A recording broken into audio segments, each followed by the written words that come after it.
de sus allegados.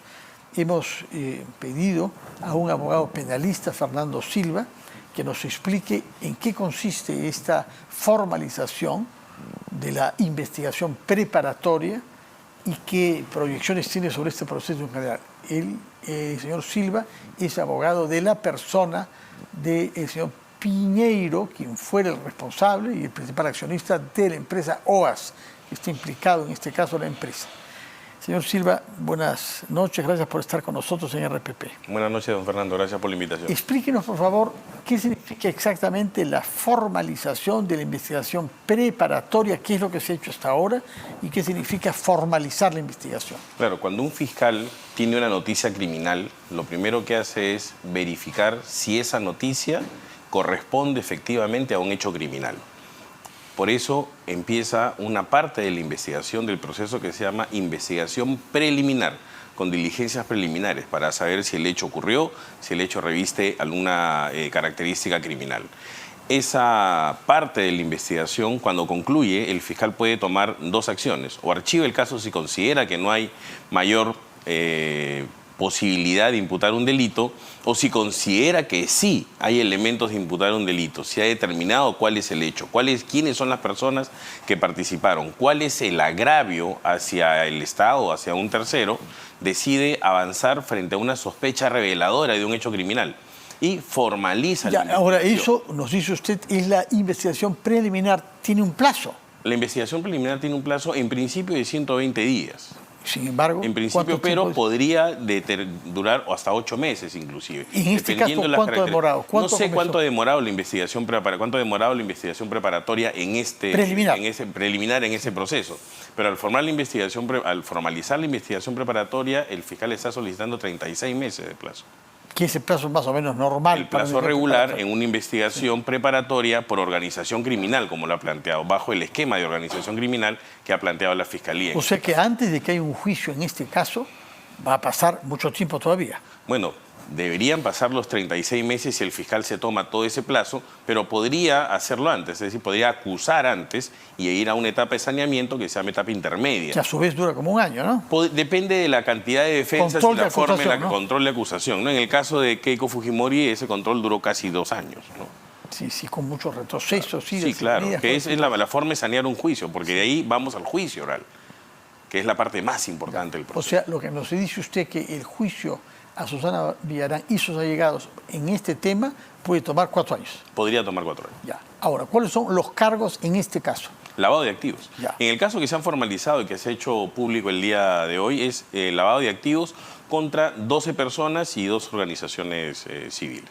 ¿Cuáles son organizaciones civiles? Me parece que es la organización Vecinos por Lima, te la digo, ya. Que la encontré por aquí ya. Unidos para Transformar, que es una asociación formada por miembros allegados de Susana Villarán. De acuerdo. ¿Los cargos son lavado de activos en qué sentido exacto? ¿Qué dinero es ese y cuándo es que se caracteriza el lavado de activos? Lo que pasa es que la Fiscalía ha dividido un hecho muy grande que le imputa a Susana Villarán, ¿correcto? Las empresas que tienen colaboración eficaz como Odebrecht, algunos otros colaboradores eficaces de otras empresas como OAS y la empresa Graña y Montero han acreditado que le han entregado dinero para la campaña, en este caso de la no revocatoria a Susana Villarán. Entonces, lo que se ha formalizado como lavado de activos el día de hoy es que ese dinero ilícito ha sido repartido en función a la campaña de no revocatoria y en función a algunas otras cosas que la Fiscalía considera como criminales. Asesorías políticas, contratación de publicidad o ficticiamente la contratación de publicidad y dinero entregado a regidores para sus gastos de campaña. Ahora, para que haya lavado de activos hace falta que el que recibe el dinero sepa que el origen es ilegal.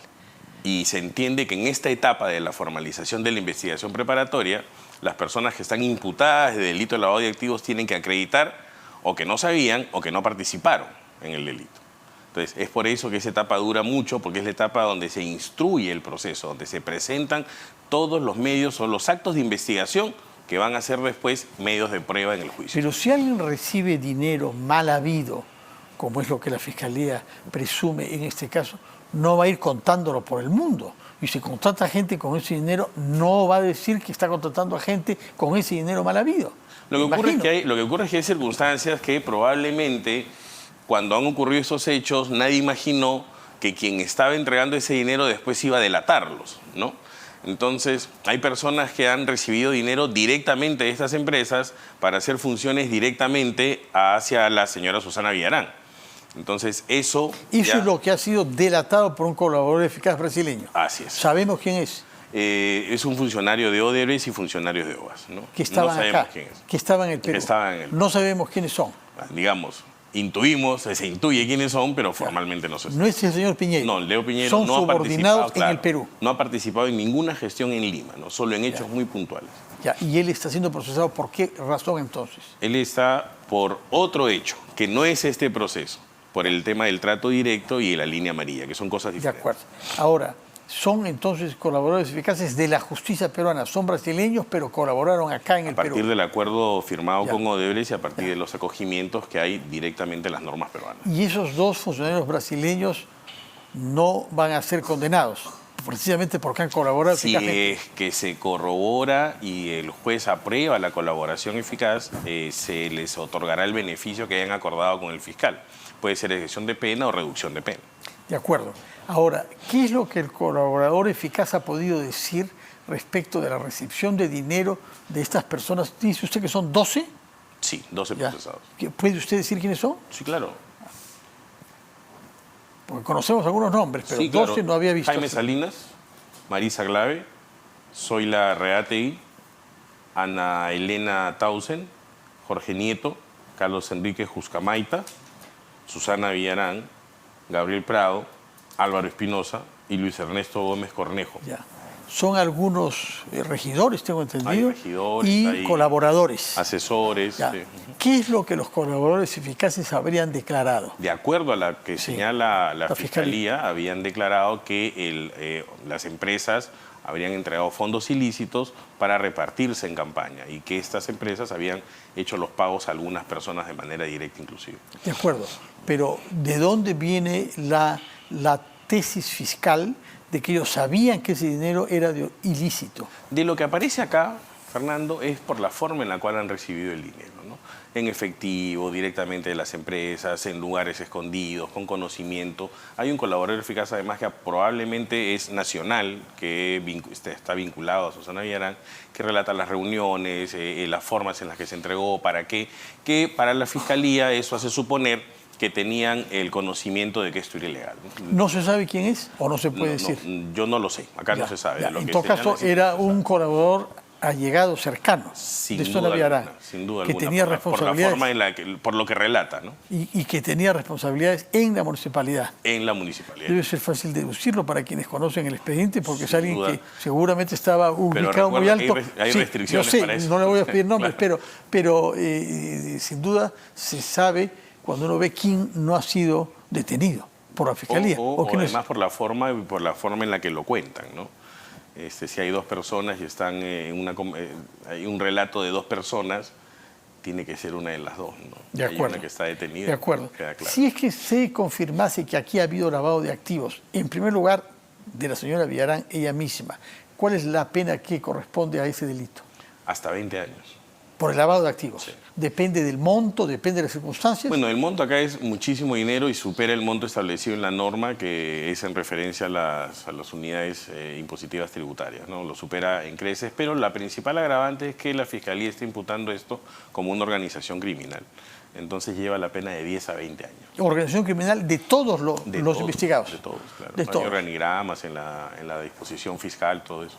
Bueno, pero si uno ha recibido dinero, como parece ser la acusación fiscal o la hipótesis fiscal, personalmente, ¿en qué sentido eso constituye delito de organización criminal? Lo que ocurre es que son cosas diferentes. El lavado de activos que se plantea, la Fiscalía sostiene que se hace en el entorno de una organización criminal.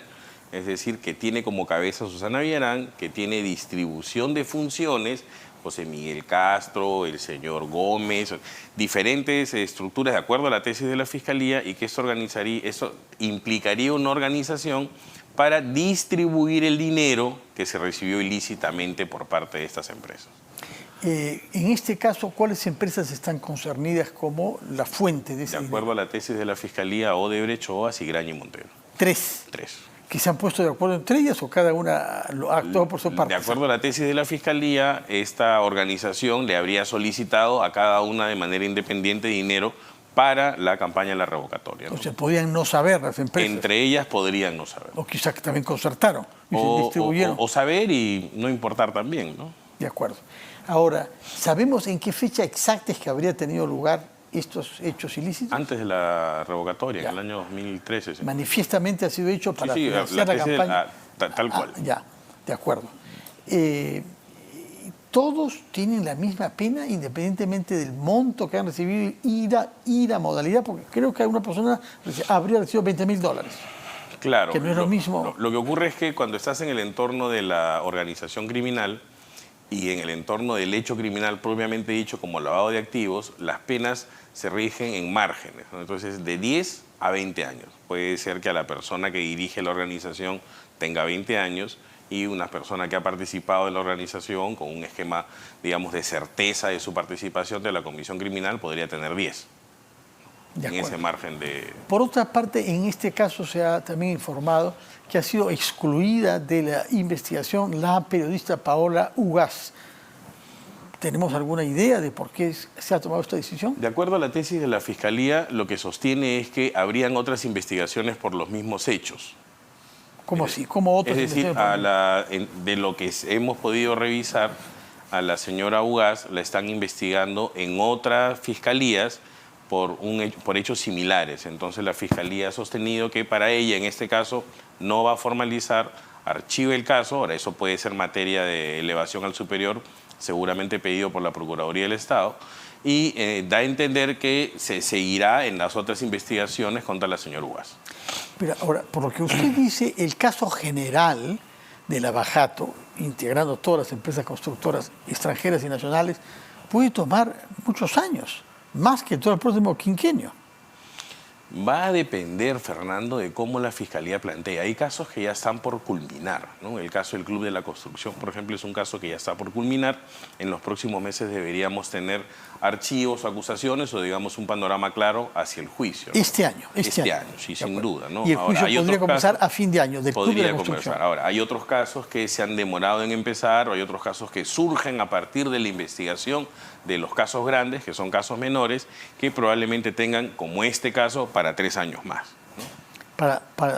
Para 3 años más, antes de que haya juicio. En investigación preparatoria. Sí. Antes de que haya control de acusación y luego juicio. ¿El juicio mismo cuánto puede tomar en este caso? Depende. Mira, en este caso son 12 personas que implican 12 abogados, que implican 12 tesis de defensa, ¿no? Cada una con su capacidad de recursos independiente. Yo creería que esto va a demorar un juicio de este tipo un par de años. ¿Un par de años? Claro. El juicio probablemente tal, después de que se haya pasado... Si es que el fiscal acusa, ¿no? Y pasa el control de acusación. De acuerdo.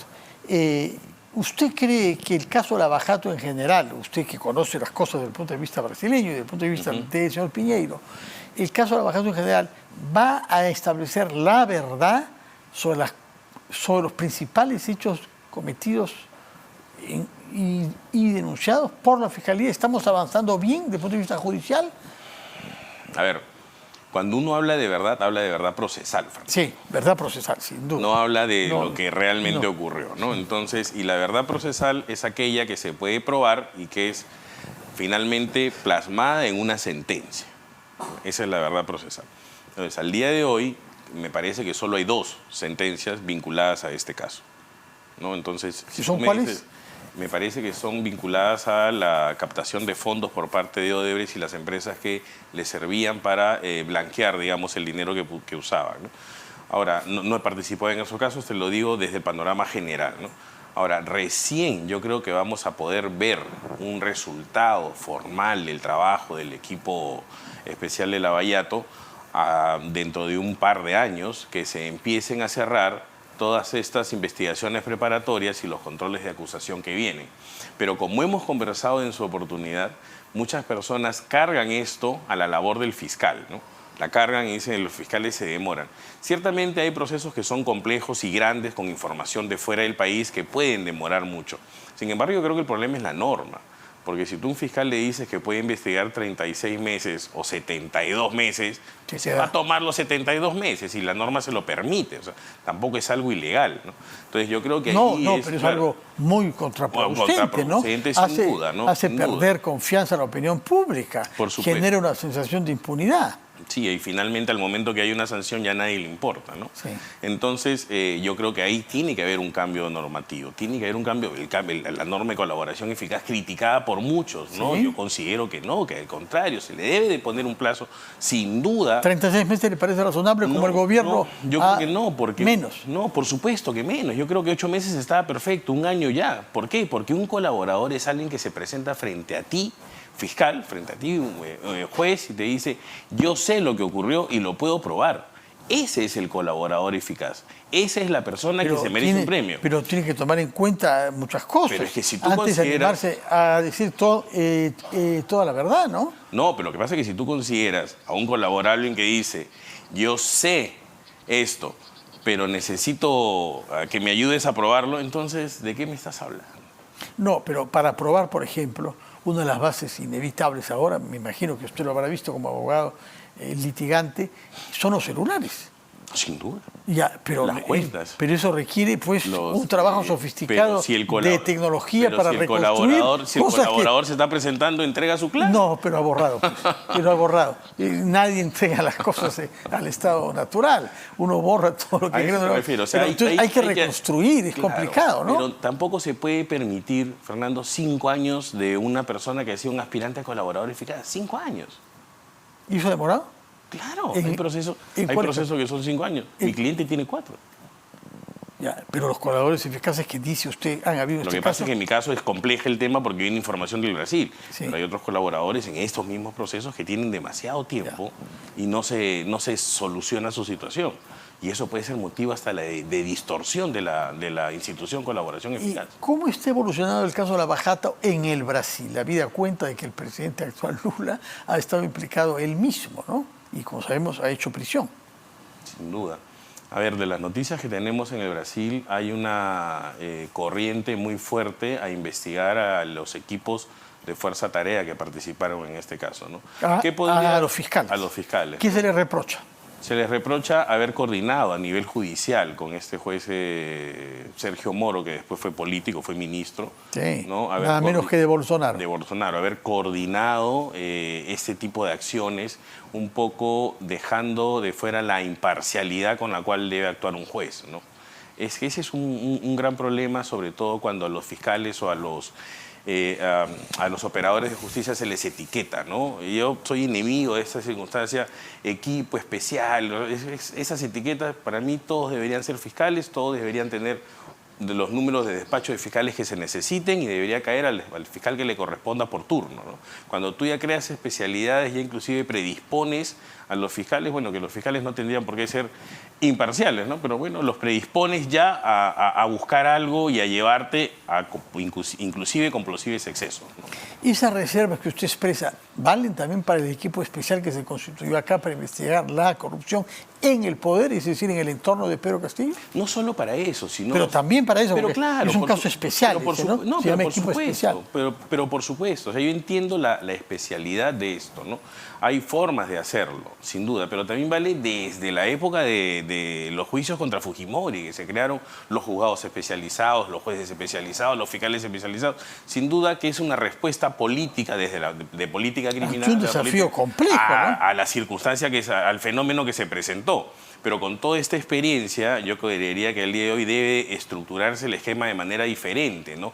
Por ejemplo, está funcionando muy bien esta Fiscalía del Poder contra el Pedro Castillo. Está perfectamente estructurada y bien. ¿Por qué? Porque tienes un equipo de fiscales con un equipo de policías que hace la investigación. Dedicados solo a Dedicados eso. a Pero eso. ese es el problema, pues que según su fórmula, si hay que distribuir a los fiscales claro, pero si tú aleatoriamente, tienes vamos a caer con personas que tienen otros 10 casos. Pero si tú tienes ese nivel de equipos, puedes hacer de ese equipo, que ahora se llama equipo especial, puedes hacer la Fiscalía 1, Fiscalía 2, Fiscalía 3, y cada fiscalía tiene su policía. Cada fiscalía tiene su esquema, entonces así tú tienes la posibilidad de moverte y evitar ese tipo de conflictos que surgieron con los policías que señalan que les han quitado posibilidad de investigar. Sí. ¿No es cierto? Hay muchas quejas de la policía en ese ¿No? ¿Te das sentido. cuenta? Entonces, y la voluntad de que se cambie el Código Procesal Penal. Hay alguien que se tiene que sentar, o una comisión, o alguien de una universidad que se tiene que sentar a estructurar un nuevo esquema de fiscalías. Por otra parte, puesto que ha mencionado usted el caso Castillo, ¿cómo ve la evolución de la investigación sobre los casos de corrupción en lo que estaría inmerso? Porque el otro tema, que es el golpe, tiene complejidades constitucionales, ¿no? Pero el caso de corrupción, ¿cómo lo ve usted? Sobre todo, puesto que se ha hecho muy notorio el caso de Sara Goday y sus allegados, a su vez, hemos visto las audiencias por la tele, etcétera, y de lo que se trata es de apuntar a él, ¿no? Y hay quienes hablan que el dinero iba parcialmente para él. Yo creo que el caso de Pedro Castillo es uno de los casos que, al haberse realizado la investigación casi en tiempo real, cuando él ejercía el cargo de presidente de la República, está con bastante actividad probatoria ya casi culminada, ¿no? Tenemos colaboradores eficaces con pruebas directas allí, y hay declaraciones, hay verificaciones del libro de ingresos. Marrufo y Pacheco, si se puede decir los nombres, ¿no? Pacheco, sí. O sea, tenemos el esquema, esa fiscalía tiene el esquema bastante claro ya, ¿no? Yo creo que eso es inevitable hacia una condena del presidente Castillo. ¿Y qué calendario prevé usted en ese caso? Yo creo que allí, yo creería que este año debería haber alguna acusación ya por parte de la fiscal Barreto.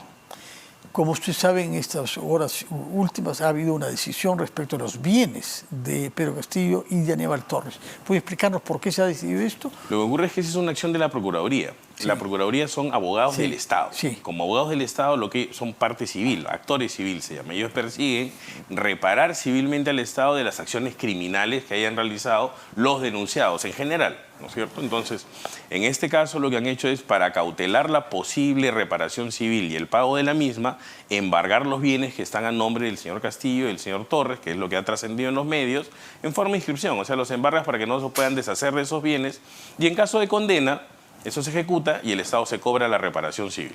De acuerdo. Entre tanto, van a poder seguir usándolas. No hay una incautación, es un embargo en forma de inscripción. De acuerdo. Abogado Fernando Silva, muchas gracias por sus explicaciones, sí, que las ha podido hacer tanto más que usted es litigante en este caso. Muchas gracias y muy buenas noches. Vamos a hacer una pausa y retomamos las cosas como son.